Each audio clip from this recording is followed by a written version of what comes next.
stated, this only shows tuloy na tuloy ang impeachment trial. Nagsalita na nga si Kongresista Jinky Luistro sa ginawa nitong presscon ngayon hapon lamang at dito, ipinaliwanag nito na sa kabila ng desisyon ng mga senator judge ay nirerespeto pa rin nila ang naging hakbang ng Senado. Ngunit nilinaw rin nito sa mamamayan na tuloy pa rin ang impeachment case ni VP Sara dahil malinaw umano ang ginawang pahayag ni Senate President Chis Escudero na ibabalik muna pansamantala ang impeachment case ni VP Sara upang makapagbigay ng komento dito ang Kongreso kung tama ba ang naging proseso na pinagdaanan ng isinampa nilang kaso kay VP Sara. Saad pa ni Kongresista Luistro na hindi nangangahulugan na tapos na ang impeachment case ni VP Sara. Ibig nitong sabihin na nagsisimula pa lamang ang impeachment case ni Vice President Sara. Dinagdag rin nito na ang naging boto ng majority ng mga kongresista upang ma-impeach si VP Sara ay isa lamang sa requirements. Ang trabaho umano ng Senator Judge ay subukan ang impeachment trial ang naaayon sa konstitusyon. Paulit-ulit rin na sinabi ni Kongresista Luistro na tapos na umano ang kanilang trabaho at nasa kamay na ng Senado ang kapalaran ni VP Sara.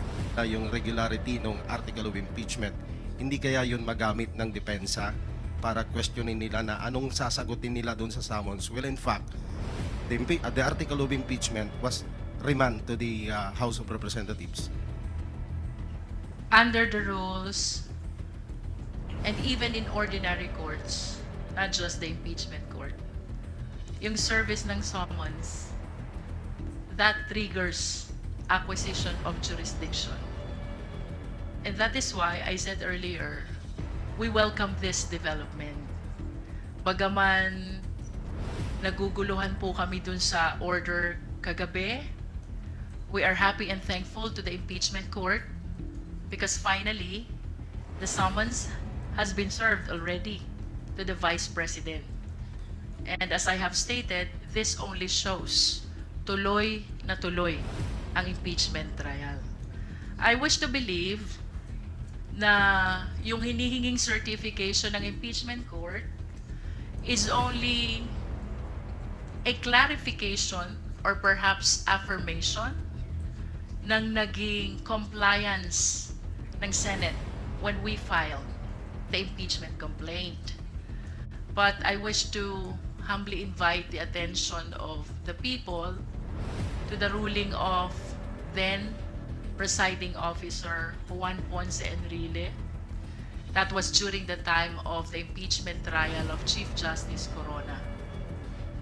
Ang sabi po niya doon sa resolution, when there is compliance in the two basic requirements, that is the signature by at least 1/3 of all members of the House, and there is the verification, the filing of the impeachment complaint already enjoys presumption of legality. And that cannot be questioned anymore unless there is strong controverting evidence. Napakaliwanag po niyan. And I believe that this is still a very good law which should guide our impeachment court. No? Gusto ko lang pong balikan yung inyong question kanina. Anong status ng articles of impeachment? Considering that there are efforts to return, I humbly believe that the case is very much active and alive. Why? No less than the order of the Senate last night stated that the case is not dismissed, not terminated. Ibig sabihin, buhay na buhay ang kaso, pending sa impeachment court, reason also kung bakit kami man po ay nagtataka kung bakit ibabalik ang articles of impeachment dito sa House of Representatives. One last point from my end. Ma'am, since we know na co-equal body ang Senate at saka House of Representatives, the House of Representatives will initiate the impeachment. The Senate will be the trial court. Since na kine-question nila yung legality or the constitutionality of the impeachment complaint or article of impeachment, hindi ba ito isang insulto sa co-equal body? Yun, isa rin po yun sa aming pinagtataka dahil normally po, ang magtatanong po niyan o magko-question niyan, yung mga abogado ng respondent. Kaya nga po kami po naniniwala na ito po ay hindi sakop sa trabaho ng impeachment court dahil yung pagko-question po ng mga legality ay dapat po ay sinasagot o tinutugon po ng korte at hindi po ng impeachment court. Can I add to that? Bagamat kami po ay co-equal body, ang House at saka ang Senate, eh, sa pagkakataon pong ito ay medyo naiba kasi impeachment court na sila at prosecutors po kami. Kaya parang nakikita natin parang sa husgado, may mga orders ang korte. Ngayon, kailangan din kami mag-clarify dito. Pero sa dulo ay kailangan ang taong bayan mapakinggan po dito. Kaya kung kinakailangan makinig kami at gumawa ng mga hakbang para matuloy po ito ay gagawin po namin bilang public prosecutors. Thank you, Vic. Gab Lalu from Inquirer Online. Please proceed with your questions.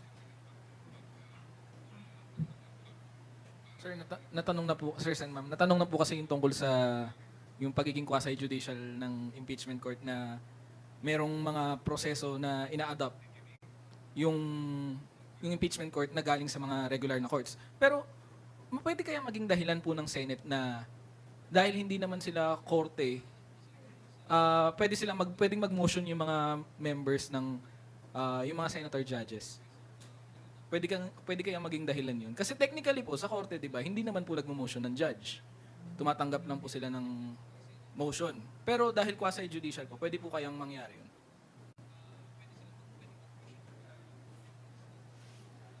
Or I mean, pwede po nilang ma-justify po yun. Medyo naiintindihan ko po yung pinanggalingan ng pagtatanong ninyo kasi nung nag-oath pa lang sila, kailangan silang maging impartial, di ba? Doon sa oath pa lang ng mga senador na nag-constitute sila na impeachment court. Pero nakikita naman po natin na pwede nilang gawin kasi ginawa nga na nga kagabi. Pero whatever it is, kami pa rin ay may respeto sa kanilang proseso at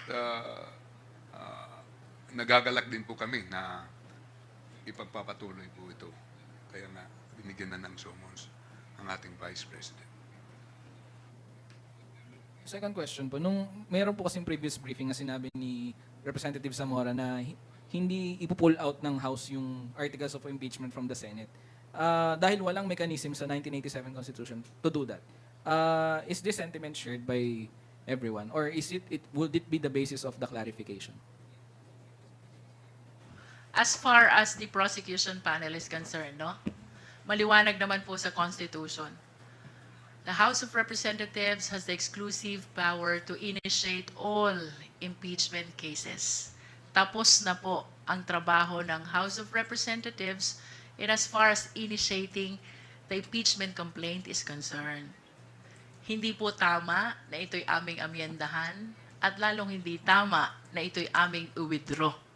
As a matter of fact, the ball now is in the hands of the Senate, whose mandate by the Constitution is to try and to decide. And by deciding, dalawang bagay lang po yun. It's either they acquit or they convict. Last question po from my